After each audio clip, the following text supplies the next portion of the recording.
Welcome to the Ruffle Daisy. Today I have an adorable mantle fireplace that I want to show you how to put together. This is just one way. Follow along and I'm going to show you 3 different ways to decorate this. All these pieces come in this kit that is available on my site. I am painting the 2 of the pieces black. This is going to be our mantle and this is going to be our base. And then the other board is going to be white and that is going to be the backing for our actual fireplace.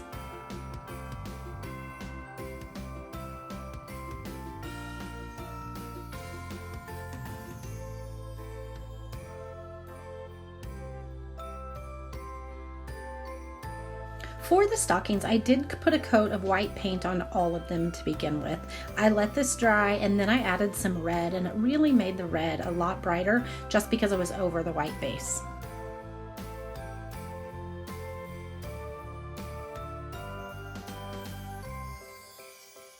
Once your bigger pieces are dry, you can use the technique that I show on my page all the time, the perfect signature edge, and I did black, and so I am accenting in some white. You can see here I am doing a little bit of red on the little stockings, so I'm doing 2 of them with just the little cuff part red.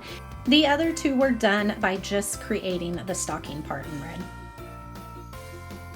To create the fireplace, we're going to use another favorite product of mine, and these are magnolia stencils, and then we're going to use a little bit of black chalk paste. So I didn't really know what side or which way I wanted my grain to go, and so you're going to see I'm actually doing each side here. One I'm going vertical and then the other I'm going horizontal, and then once we place it where we want it and we can actually see how we want it to look as a fireplace, we'll just pick which side we want.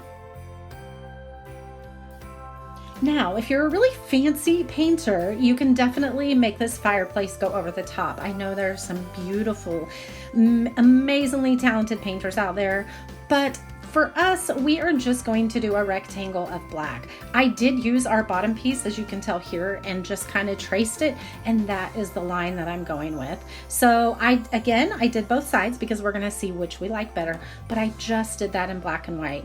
You can see here that I did choose for it to go up and down on mine. Now we all know there are little prying eyes that sit under the stockings and under the tree, so we had to decorate the bottom of the mantle. I just painted it black, it just looked a little bit funny. So now we are doing the stockings, and in each of the white sections I am covering it with Mod Podge, and then I'm doing a little bit of glitter. This is actually a silver and gold glitter combo, and now guess what? My signature color and my signature technique. We're doing this around to all the stockings. You're going to be really surprised how this comes together. Now we're going to just glue our stockings on. Check out the reveal. Here's a bottle brush one. This one turned out so cute. This one's a little bit more traditional, but I still love it. And then check out this one with the gnomes. Something for every style. I want you to hit reply and let me know which one you think is my favorite, and then let me know which is your favorite.